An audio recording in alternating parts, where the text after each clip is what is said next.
Halo semuanya, di sini bersama saya Ade Kurniawan dengan NIM 412171100098 dari Universitas Mercubuana Jakarta. Di sini saya akan menjelaskan bedah karya mengenai proyek Kampung Admiralty yang berada di Singapura dan didesain oleh WOHA. Oke, mari kita lihat profil bangunannya. Proyek ini bernama Kampung Admiralty dengan klien yaitu Dewan Perumahan dan Pengembangan Singapura. Proyek ini didesain oleh seorang arsitek yang bernama WOHA. Lokasi berada di 676 Woodland Drive, Singapura. Luas site proyek ini yaitu sekitar 8.981 meter persegi dengan gross area 32.331 meter persegi. Lokasi site berada di 676 Woodland Drive, Singapura. Di sini kita bisa melihat tata letak dari Kampung Admiralty ini. Bangunan ini terletak sangat berdekatan dengan stasiun MRT yang berada di Woodland ini. Dan untuk batas tapaknya di sebelah selatan berbatasan langsung dengan Woodland Street, dan bisa kita lihat di gambar itu di belakang jalan tersebut itu adalah public housing. Untuk di bagian utara ada stasiun MRT, dan untuk di bagian timur itu adalah sebuah apartemen. Di sini kita melihat bahwa di bangunan ini banyak sekali warna hijau, yang berarti dia adalah penggunaan sebuah bangunan yang dimana bangunan ini banyak mengandung unsur public space. Nah, untuk bagian yang agak pink ini adalah bangunan existing berupa shopping mall, shopping center, atau yang lainnya adalah existing public housing, analisa angin. Nah, bangunan ini bersejajar dengan arus angin dari laut Singapura, sehingga bangunan ini dibuat menjadi seperti ada lorong untuk bangunan ini supaya tidak berat menahan beban angin, dan juga fungsi lorong ini untuk menjadi sirkulasi angin masuk ke dalam bangunan tersebut.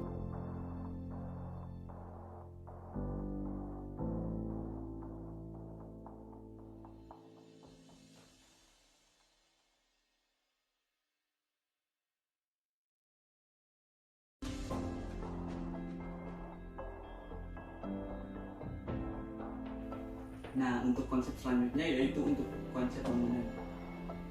Bangunan ini awalnya terinspirasi atau mengadopsi dari bentuk sandwich.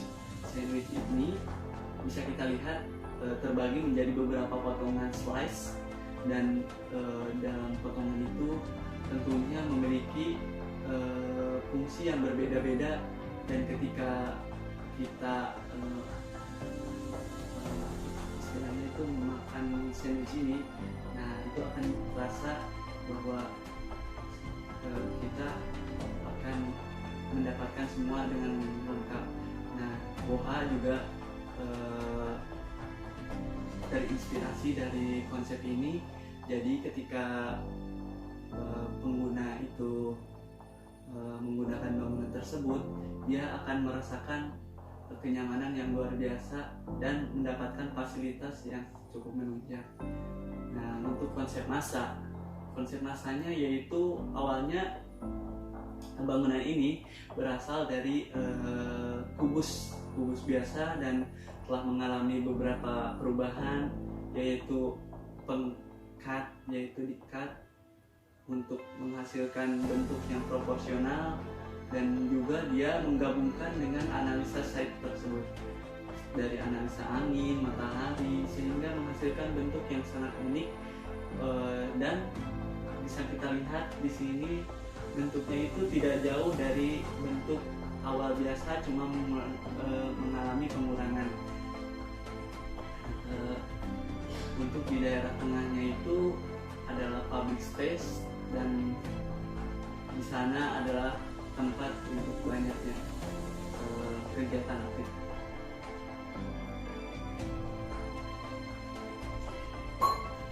Oke teman-teman, pembahasan selanjutnya yaitu mengenai design development. Nah, poin pertama dalam design development ini yaitu kita akan membahas organisasi internal. Nah, di organisasi internal ini kita bisa melihat di gambar tersebut bahwa bangunan ini dalam pembuatannya yaitu mengedepankan konsep untuk seseorang itu bisa belajar, merayakan kegembiraan, yang ketiga itu kenyamanan, yang keempat jelajah atau explore, yang kelima yaitu olahraga, yang keenam bermain, yang ketujuh adalah sharing atau berbagi. Nah, dari konsep tersebut sang perancang akhirnya menemukan beberapa fasilitas umum yang menunjang dari konsep tersebut, yaitu berupa tempat berkumpul yaitu plaza community, yang kedua playground yaitu untuk bermain dan juga belajar, yang ketiga fitness center yaitu untuk kegiatan olahraga tentunya, yang keempat community garden farm yaitu untuk seseorang itu bisa memiliki daya jelajah yang tinggi atau pengetahuan yang tinggi, karena di community garden farm ini seseorang bisa melakukan kegiatan bertani. Nah, di sana kebanyakan dia menanam bunga dan juga tanaman yang bisa dimakan untuk kehidupannya sehari-hari. Yang ketiga yaitu sky terrace. Nah, sky terrace ini difungsikan untuk memenuhi konsep kenyamanan, karena di area sky terrace ini kita bisa melihat rimbunnya pepohonan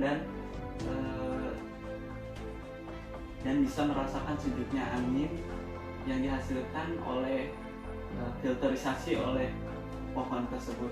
Nah, yang keenam itu ada living room outdoor. Nah, di sini living room outdoor ini bertujuan untuk seseorang bisa berinteraksi dengan yang lainnya, sehingga dalam bangunan itu bisa saling mengenal satu sama lain. Nah, untuk yang ketujuh itu adalah children care center. Kalau di Indonesia itu mungkin seperti taman kanak-kanak. Nah, di sini di children care center ini tentunya memberikan pelajaran bagi anak-anak yang tinggal di area apartemen ini, sehingga dia mendapatkan pelajaran pertamanya di bangunan ini. Nah, yang ke-8 itu Active Aging Hub. Nah, ini bertujuan untuk sama seperti living room outdoor. Active Aging Hub ini semacam tempat untuk berkumpul, untuk berinteraksi. Namun ruangan ini berada di indoor, sehingga bisa dirasakan sambil kita berinteraksi dan ngobrol. Kita juga bisa sambil ngopi bareng dan berbicara tentang kehidupan untuk selanjutnya. Nah, yang ke-9 ini ada hal yang unik sih menurut saya. Ini adalah ekosistem pond, atau kalau di Indonesia itu jadi seperti kolam yang memiliki sistem ekosistem sendiri, sehingga di kolam ini bisa menjadi sebuah kehidupan sendiri bagi makhluk hidup yang ada di area bangunan tersebut. Di ground floor itu telah saya bagi-bagi dan Di sini saya akan menjelaskan yang pertama itu adalah community plaza.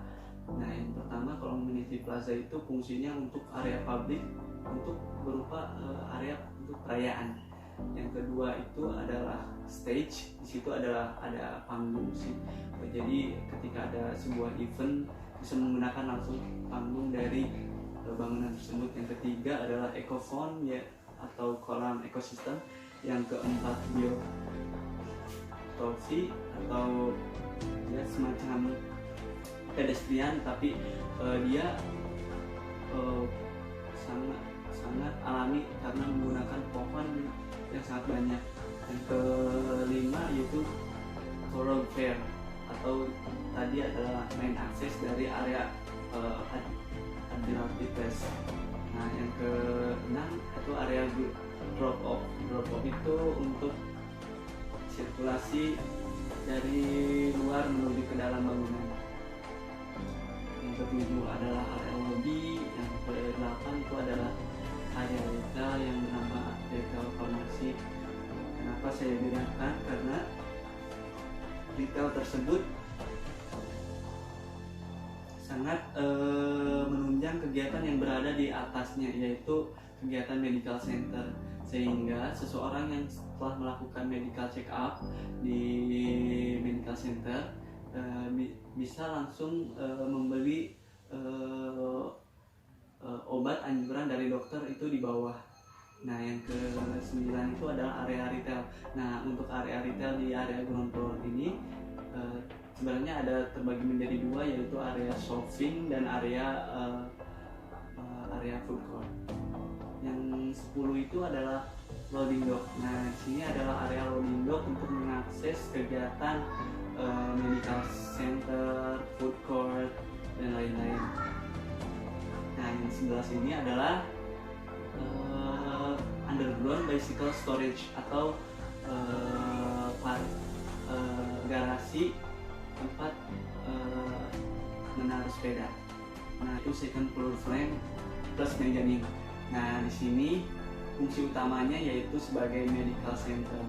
Nah, yang akan saya bahas di sini yaitu di lantai 2 ini ada mezzanine yang sama-sama ditempati untuk medical check up atau berupa bangunan medical center.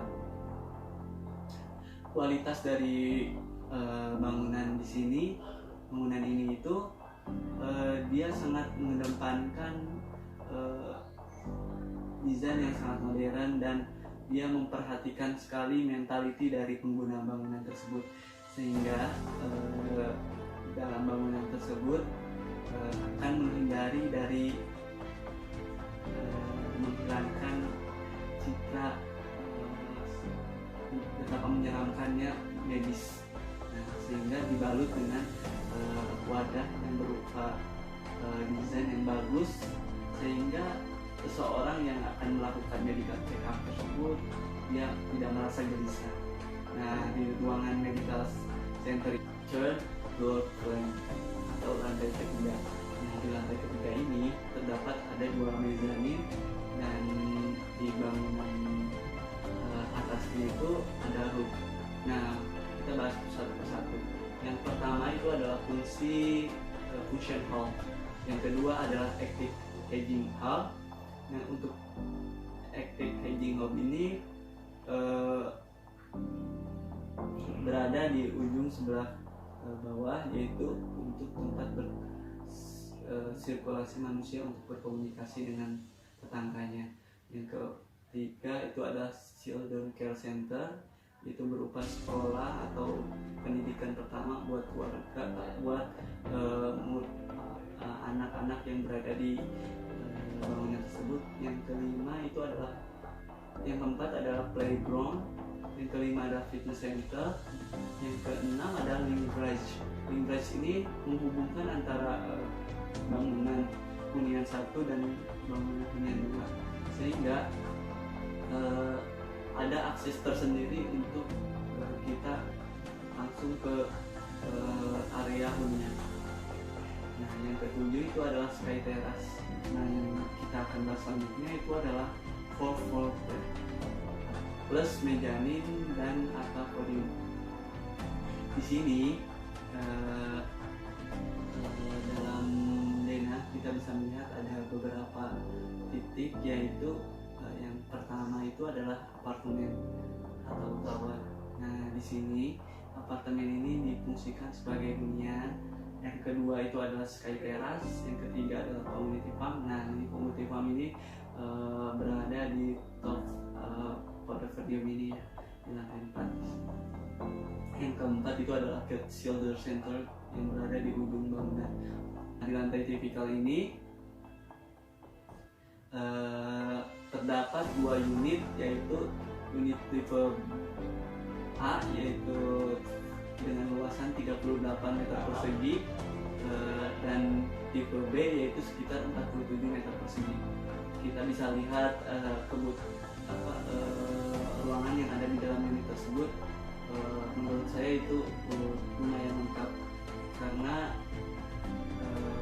dilihat dari sirkulasinya juga terlihat sangat lebar, dan konsen saya di unit studio dan unit apartemen ini yaitu penggunaan double door. Di penggunaan double door ini berarti setidaknya seorang desainer ini telah memikirkan siapa yang akan tinggal di apartemen tersebut, karena dengan menggunakan double door tersebut setidaknya pengguna yang menggunakan kursi roda bisa masuk ke dalam unit apartemen tersebut. Dan dapat dilihat di denah tipikal ini, unitnya cuma ada 6 unit. 8 unit. Di setiap tower ada 8 unit yang menggunakan sistem struktur core yang berada di tengah, sehingga dengan unit yang lumayan sedikit ini bisa langsung mengakses area seperti lift dan tangga kebakaran itu dengan cepat, dan ini akan meminimalisir terjadinya korban ketika ada terjadi bencana. Nah, bisa kita lihat di sini bahwa desain dari community housing ini sangat mementingkan sekali kenyamanan, dan ini berbeda jauh dengan desain hotel penggunaan dari utilitas tersebut, sehingga dia bisa mengurangi penggunaan energi, yaitu berupa listrik, air, dan lainnya. Nah, yang paling mencolok dari bangunan ini yaitu di fasilitas umum sih. Di fasilitas umum ini hampir seluruhnya menggunakan kipas angin yang besar di area plafon, sehingga tidak menggunakan sama sekali AC.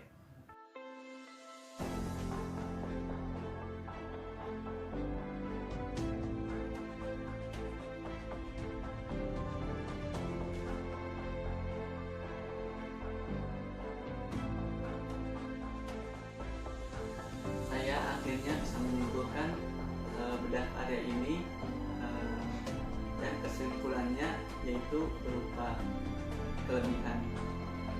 Yang pertama yaitu kelebihannya, dengan adanya tumbuhan dapat membuat kenyamanan ruang mulai dari kemisingan, pencahayaan, dan udara bersih itu sudah dipikirkan melalui analisa tadi. Jadi dari bangunan tersebut penggunanya bisa merasakan kenyamanan. Yang kedua yaitu akses sangat mudah dijangkau. Tentunya bangunan tersebut sangat terintegrasi dengan bangunan yang berada di sekeliling tapak, sehingga dalam radius 1 km bisa merasakan fasilitas-fasilitas umum yang sangat berdekatan. Yang ketiga, untuk ukuran unit sangat besar karena dikhususkan untuk Asia. Nah, seperti yang saya bahas tadi, bisa dilihat dari sirkulasi yang berada di dalam unit tersebut. Walaupun dia memiliki luasan yang sangat kecil, tapi dia sudah memikirkan sirkulasi untuk para lansia. Yang keempat adalah fasilitas umum dan fasilitas sosial tersedia lengkap karena untuk pencapaian penghuni yang lebih dekat.